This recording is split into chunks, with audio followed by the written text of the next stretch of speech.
പറയുന്ന സകല നിയമങ്ങളും സകല പദ്ധതികളുമെല്ലാം ഇവരുദ്ദേശിക്കുന്നതും ഇവരതുകൊണ്ട് താല്പര്യപ്പെടുന്നതും ധ്രുവീകരണത്തിന് വേണ്ടി. അങ്ങനെ ധ്രുവീകരണത്തിന് വേണ്ടി, വിഭാഗീയതയ്ക്ക് വേണ്ടി പദ്ധതികളും നയങ്ങളും നിലപാടുകളും എടുക്കുന്ന കേന്ദ്ര ഗവൺമെന്റിനെതിരെയുള്ള താക്കീതായിരിക്കും ഈ തെരഞ്ഞെടുപ്പ്. കേന്ദ്ര ഗവൺമെന്റിന്റെ വർഗീയ ധ്രുവീകരണ നയങ്ങൾക്കെതിരെ ഏറ്റവും കാര്യക്ഷമമായി ഇടപെടുന്ന മുന്നണി ഇടതുപക്ഷമാണ് എന്നുള്ള ബോധ്യം ഈ നാടിനൊക്കെയുണ്ട്. ആ ബോധ്യം ഉള്ളത് കൊണ്ട് തന്നെയാണ് ഞാനും നിങ്ങളുമൊക്കെ ഉറച്ചു വിശ്വസിക്കുന്നത് ഈ തെരഞ്ഞെടുപ്പിൽ ഇടതുപക്ഷം വിജയിക്കും എന്നാണ്. ഇടതുപക്ഷം എന്ന് പറയുമ്പോൾ രാജ്യത്ത് തെരഞ്ഞെടുപ്പിൽ മാത്രം മതനിരപേക്ഷത പറയുന്ന ഒരു മുന്നണിയല്ല. എല്ലാ കാലത്തും മനുഷ്യനെ ചേർത്തു നിർത്തുന്ന രാഷ്ട്രീയം പറയുന്ന മുന്നണിയാണ് ഇടതുപക്ഷം.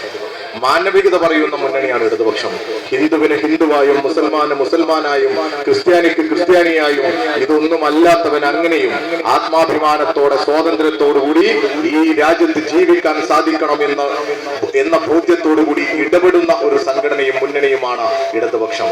അതുകൊണ്ട് തന്നെ ഇടതുപക്ഷത്തെ സംബന്ധിച്ചിടത്തോളം മതനിരപേക്ഷതയ്ക്ക് വേണ്ടിയിട്ടുള്ള പോരാട്ടം ഒരു പ്രത്യേക കാലഘട്ടത്തിൽ നടത്തുന്ന ഒരു പോരാട്ടമായി കാണേണ്ടതില്ല. ഇടതുപക്ഷത്തെ സംബന്ധിച്ചിടത്തോളം ഏത് കാലത്തും രാജ്യത്തിന്റെ കെട്ടുറപ്പിന് വേണ്ടിയിട്ടുള്ള പോരാട്ടത്തിന് ഇടതുപക്ഷം മുൻപന്തിയിൽ ഉണ്ടാകും. അതുകൊണ്ട് തന്നെയാണ് ഈ തെരഞ്ഞെടുപ്പിൽ ഇടതുപക്ഷത്തിന് വലിയ പ്രസക്തിയുണ്ട് എന്ന് ഈ നാട് കരുതുന്നത്.